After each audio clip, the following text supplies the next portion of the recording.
Buongiorno everyone and welcome back to Lineup Predictions.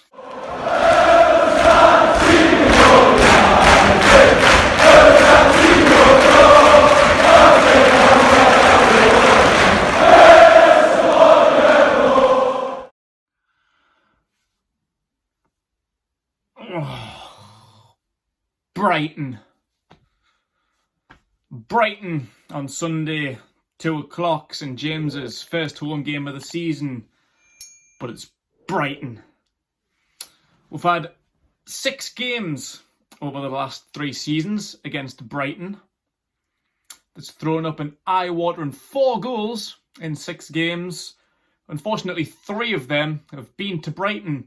Only 1 for Newcastle in 3 seasons. 6 games, 1 goal.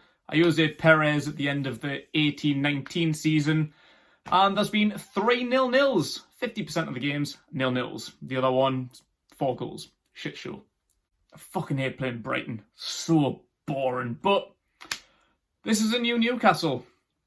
We'll see what happens with this one. Obviously, first game of the season, at home, as I said. First 2 were unbeaten. Haven't conceded a goal yet. So, fingers crossed the new boys can come good and we'll beat them as we did to West Ham. In terms of Brighton, they opened their season on Monday at home to Chelsea. Got beat 3-1. Not a bad performance, to be fair. They played okay. I watched a little bit of the game. Adam Lallana, of course, got injured.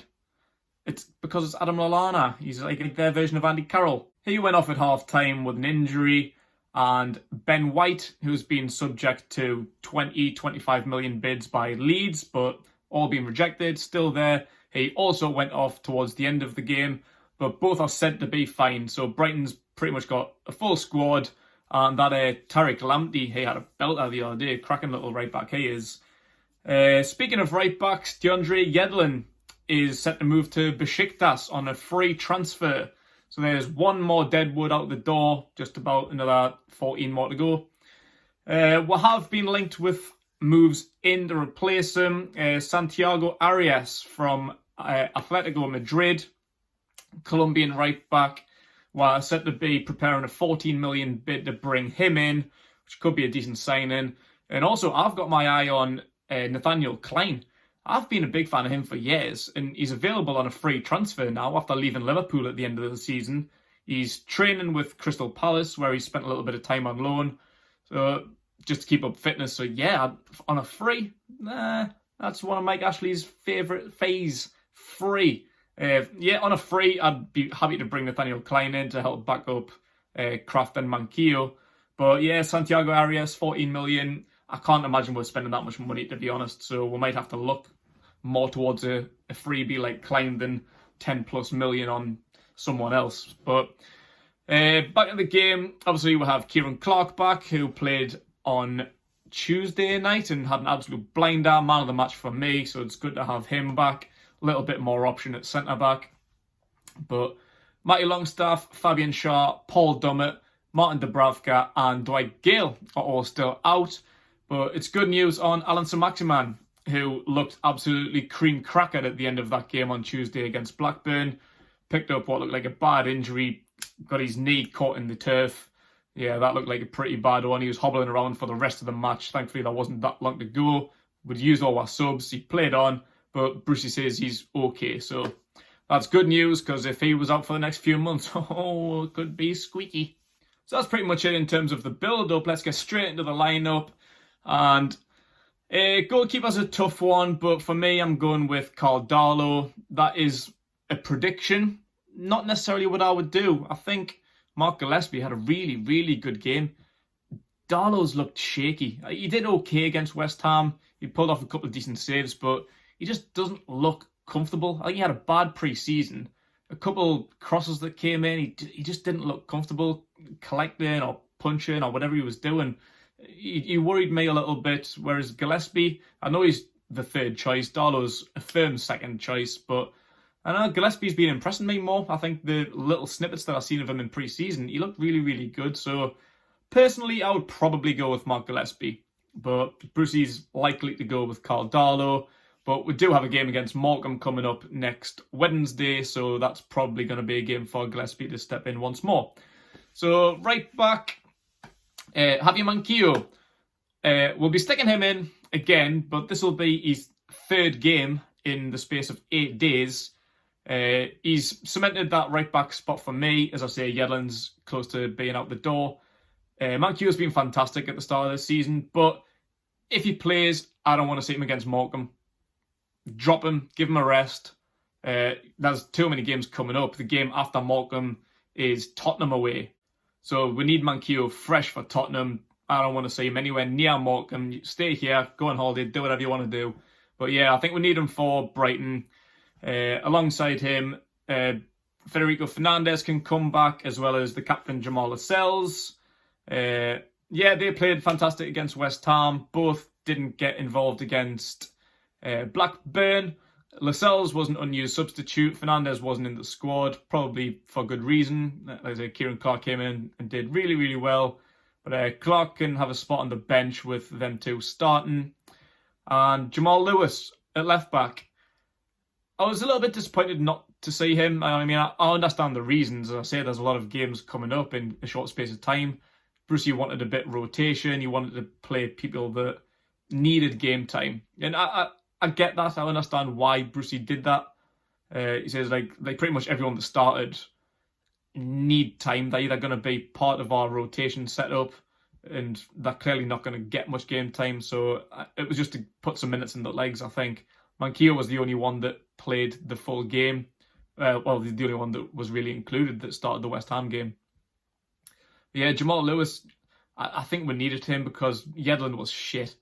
Manquillo played at left back, Yedlin on the right, and there wasn't any other options. Like, Yedlin was poor. For me, I would have taken Yedlin off, put Manquillo back on the right, but Lewis wasn't there, and we haven't got anyone else. I think this reiterates my fact that I said last week that we need another left back in. Whether that's Willems, who may be coming back in. I think he's been teasing on Twitter, isn't he? He says he's going somewhere. Whether that's Newcastle, we don't know. Hopefully so.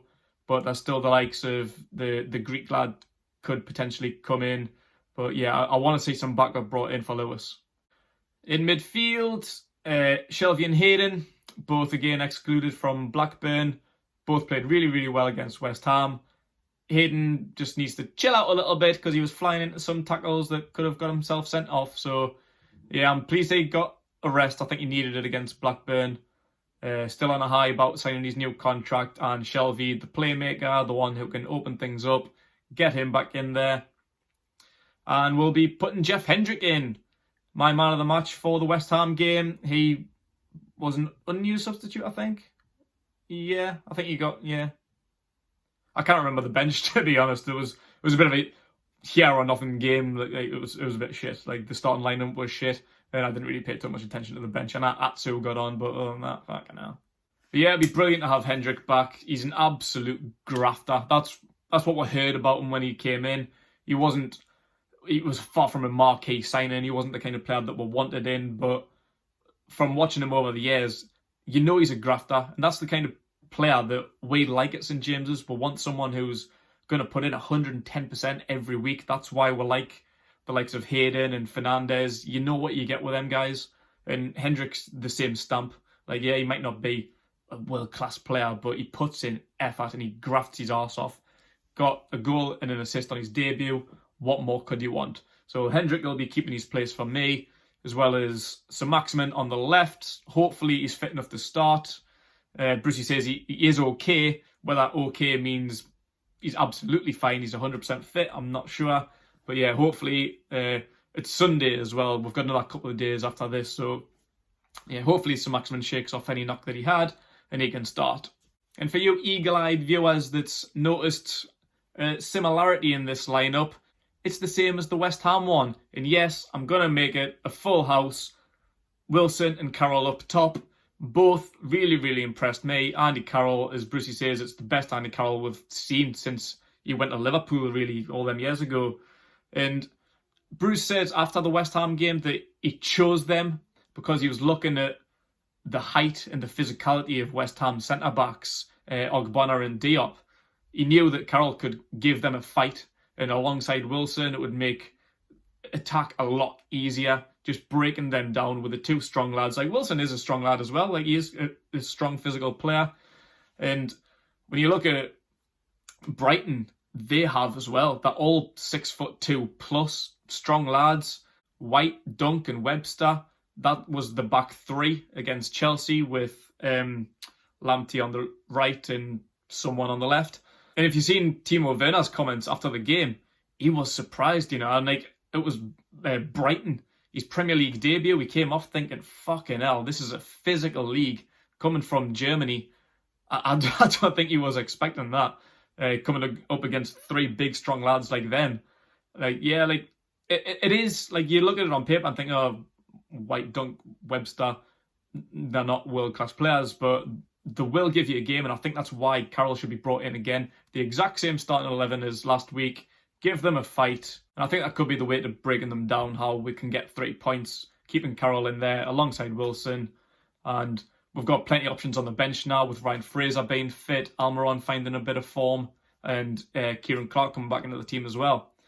So I go onto the bench, and as I mentioned, Gillespie, Kraft and Clark, Matt Ritchie, Brian Fraser, who hopefully we can get a Premier League debut out of, 20, hopefully maybe 30 minutes, I don't know. I think he'll maybe be kept again for Morecambe. We don't want to rush him too quick. He hasn't played a game in 8-9 months, apart from the Blackburn game the other day, where he scored a great goal. So yeah, if we can get 10, 20 minutes out of him, brilliant. Almiron, who Brucey mentioned, he says it was difficult to leave out of the West Ham game. You wanted to start him, but he obviously went with Carroll instead, which paid off.